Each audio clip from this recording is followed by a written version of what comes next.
Okay, day 3 was Burntroot to Hogan. This was really where we diverged from our trip of the previous year. There was a little bit of difference at the end of day 2, but it was really in day 3 where instead of going north, we went south and basically zigzagged our way down through Burntroot, hit a small portage here where we saw two women, I should say, coming the other direction. They were younger than us, so in my mind it calls them girls. And those were the last folks we saw for like 2 days, I think. Absolutely. And we were the first people they had seen for something like 2 or 3. They had taken an odd route up from Opeongo, which is, I looked on the map later, and they're doing some long trails marked as black, which means not well maintained. So, that's big. Yeah, they seemed like they were handling it though. They did. Yeah, they knew what they were doing. Yeah. Morning, mid-morning, late morning of day 3, we started our way south. I think if I remember correctly, it took us a little while to actually find where to put in here. Yeah, it was hidden. It was hidden, right? Yeah. And once we found that spot, we could just truck it and came out. I think we tried a little bit of fishing down here before you mention that, I'd like to say a couple things. Those campsites at the bottom of Red Pine Bay there looked really nice. Yeah. So they were on points, both of them. Mm-hmm. And yeah, that looked like a nice place to stay if we want to extend day 2 at any point, if we go somewhere similar. And then at that intersection that you can see right there, when we turn left, that's the first time I've been in this area of the park myself. This part. Yeah. So I've come from the left there, from the Highway 11 corridor all the way through that way. But this is new ground for me when we turn right and come through. Yeah. So clearly new ground for both of us then. We came down through here, tried a little bit of fishing there without any luck, whatever, no big deal. I don't actually remember seeing water through here. No, it was kind of filled in. But near there, we saw a fish on the surface, right? We saw a large fish breach. Yep. Looked really big. Couldn't see what it was from the time it was up there. And then we threw in our fishing line for a while then, because, we knew something existed. Yeah. But nothing. No. So after that, we kept on trucking to the east and eventually had lunch on an island right here, I think. Was it there? I think it was there. That makes sense. But I don't see the island on the map. I just see a stork there. So unless I'm confused, I think there is a small island there where we had our lunch and then trucked it past there, and I think stayed on the westernmost point of this island. Yeah, that's right. Now, the only thing I can't remember is that's the only thing I can't remember. Is that the island with the eagle's nest on it? I think that was the island with the eagle's nest on it. Would have to been there. That's the only place. It was in a smaller lake. The only place that makes sense, right? Was for it to be there. And it was a big eagle's nest in a dead tree on that island. We've got pictures of it coming. But anyway, so that I was confused about that, but I think that's there. Well, if the pictures come from this day, then it has to be there. That's the only place that makes sense. Yeah. And when we set up our camp here, we arrived early enough that we trucked our way back and did some fishing here. And that's where we really caught our first fish of the trip. And got some nice fish. I don't think we kept any and ate any here. Nope. We released them, but we each caught several small fish, but a few decent fish there as well. But then let them go and came back. So anyway, without ado, morning the 3rd started with a helium balloon. What a party. It was a party. So we didn't know it was a helium balloon. We just saw something red floating by on the lake. and decided we needed to investigate. And so, I assumed dead camper. So, well, I was a little bit worried when it was a bright red thing. It could be easily a life jacket. And so I'm glad it was a helium balloon that was dying and nothing else. yep. So who knows where that floated from? I don't remember the writing that was on it. We didn't actually have a picture of the writing that was on it, but I think it was a birthday balloon. I think it was a happy birthday. And I believe it floated from North Bay or Barrie or somewhere like that. I think it probably went up in the air and then that's where it came down in the park. Yep, I think so too. So let that be a lesson to y'all. Don't release your goddamn helium balloons because they're going to choke a turtle. It says old man. Not in a good way. Yeah, exactly. But yeah, so in the morning when we're getting our breakfast, we looked out and we saw this red thing floating out. So paddled out and grabbed the thing. Did you grab that by yourself or did I go out with you? I think we were together. Yeah, I think you're right. So we went out and grabbed it. And lo and behold, Two-man job. Definitely. Didn't know how heavy that balloon was going to be.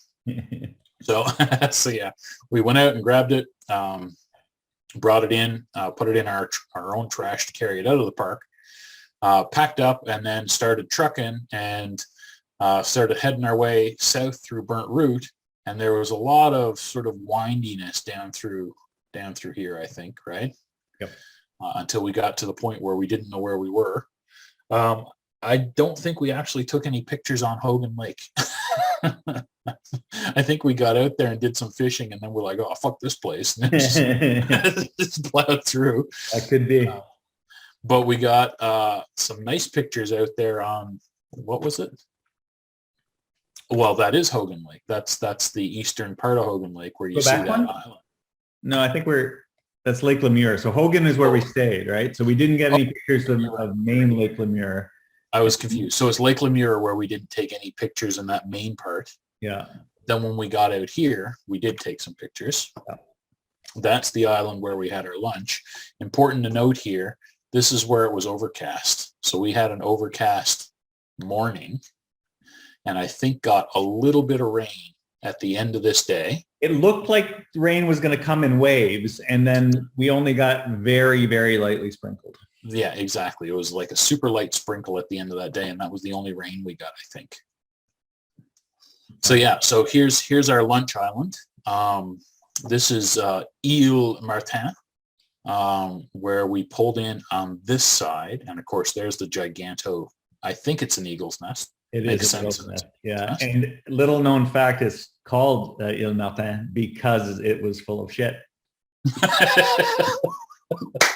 Definitely more than one occupant of that island besides the eagles who I think have vacated. I think that was no longer an active nest, but there were burrows and lots of little things clearly lived on that island. Yeah, we found, like you say, lots of poop, lots of burrows when we rocked in there. So I think that's where it was that's a nice picture of that one. Yeah. This one is a nice picture. There were some short grasses and flowers there. We found, I think that's a nest. Yeah. I think I convinced myself that was a nest. It's an old one, whatever it is. And I don't know what kind of bird it was. Loon, duck, something like that, I assume. Something that likes ground, yeah. Something that likes ground, right? And you could smell on that island that there were things that were living there. Yeah. Right. And I don't know if it was loons or otters or what, but it had like a fishy, stinky smell to it. But that didn't stop us from having our lunch there. Part of nature. Yeah. So we basically hung out there for probably half an hour or so. I tried some fishing off here. Had no luck. I made one cast off here and hooked a big fucking log on the bottom. And it took us a while to get the hook. We did get the hook back, I think. I don't think we busted our line there. No, we needed a canoe to get the right angle, and to go out with a paddle and then sort of reach down under and try to, yeah. But we did get the hook back. So moral of that story is don't go fishing on Ile Martin. Ile Saint-Martin. I'll make it a little more French. But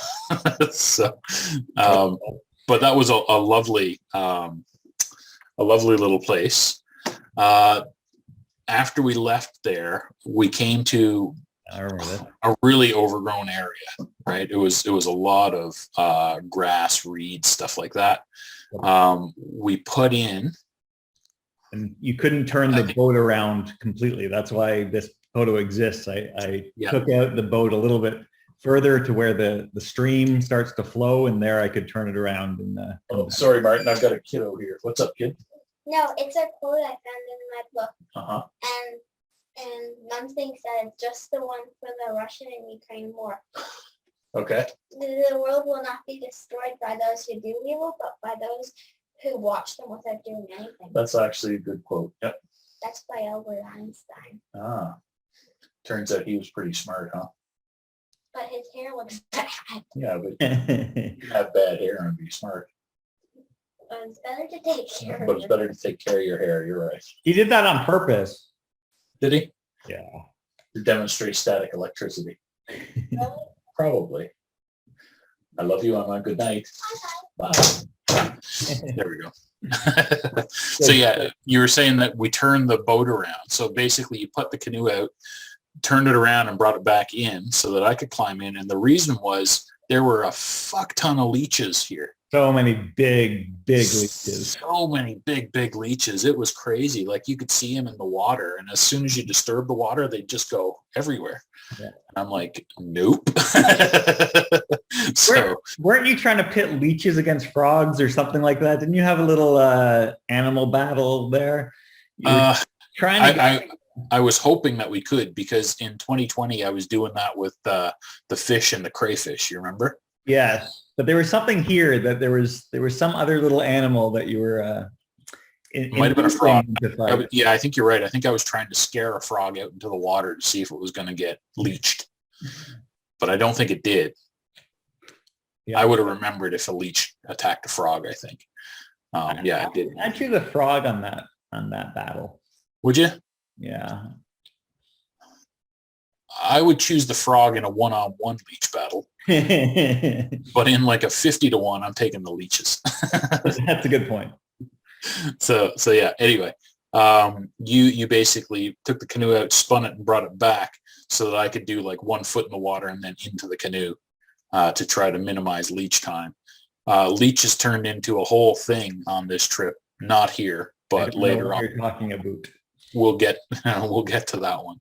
But basically, after we put out here, I think We put a lure in, even though it was a small little windy stream. We put our fishing rods out, and we were catching medium sized, very large for the width of the river, and fun to catch. Very, very active, but not big enough to keep. But that was a cool little windy area that we had some luck in. It was cool, and it was like, although it was like a narrow path, it was surprisingly deep in parts, I thought, along here. Yep. But then at other times, it was surprisingly shallow. Right. Variable. So, yeah, variable. Good word. So yeah, after we managed to get ourselves out of that grassy area, we huffed our way across to the island here where we camped. Hogan's big, apparently. So, lucky him. So Lucky Mrs. Hogan. Yeah. So we pulled into our campsite. Excuse me. And we did have a picture of this. I didn't put it in. Basically, there's a hill here, and there were steps that were put in it with wooden blocks to go up the hill. It's really quite a large hill, right? It was, yeah, pretty decent, pretty decent size. And basically, you climb up to the top, and when we got there and started hiking up, it looked like a forest fire had ripped through. So it was basically cleared of underbrush, which was good for camping because you could basically set your tent up anywhere without any issue, and there weren't really any bugs there. Yeah. Well, we'll qualify that. Comparatively few bugs there. Yeah. And that's the first time I've camped somewhere that had been so cleared out by a fire. You can see the blackness in some of the trees. Yeah. like stumps and trees, right? So it clearly ripped through there. So basically we went up here, set up our camp, then went back down to the canoe and paddled back up this way, and then fished that mouth of where the river was running in. And we got some fish. I mean, they weren't spectacular. I'd say that was an average size one. Sometimes they were smaller, sometimes they were bigger, but that's basically what it looked like. Yeah, and we were just on the verge of, we kept some for a bit, and we were on the verge of keeping them to cook up, and we decided not to. We threw them back after. Yeah, you're right. So I would say the biggest of them were probably pan-sized, but at the end of the day, we're like, no, let's leave those. We'll get them next year. Yeah, and put them back in. And we caught several different varieties, right? We caught those fall fish, and we caught bass were there.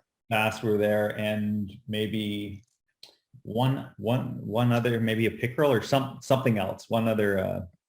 I don't think it was a pickerel, but I think we did catch something else. I don't think it was a trout, because I was hoping for trout the whole time, and I don't think we caught a trout. Yeah. And the walleye that we caught were much later. I think it was like day 5 when we were catching walleye, right? Yeah, North Arabian. So yeah, something else. I don't remember what it was. But anyway, we had decent fishing there, and we fished until it was basically dark. Yeah. And then made our way back. And you can tell it's nice and clear again at night. And over during the day, it had been overcast for most of the day, and then it cleared up nicely. Well, I thought we were going to get rained on. Right? We're coming across the lake, and it was starting to rain and mist, and that's what it looked like as we pulled in, right? But then when we went back out fishing, it got brighter until eventually it cleared. So then at night, it was just lovely. And then you can see the stars again here, right? Yeah. And again, the picture doesn't do it justice, because it's just spectacular, right? It was just black carpet with pinpoints in it, right? It was absolutely beautiful. You could see the Milky Way. You could see the band of the Milky Way in the sky. It was beautiful. Good stuff. And you can't tell from the picture on the right, but that's on top of the hill. So yeah, there's actually a lip that looks deceptively non-existent there, but the water is probably 30 meters away, and I don't know, 20 meters down, something like that. Yeah, something like that. Yeah. It's good. Yeah. But another again, good day.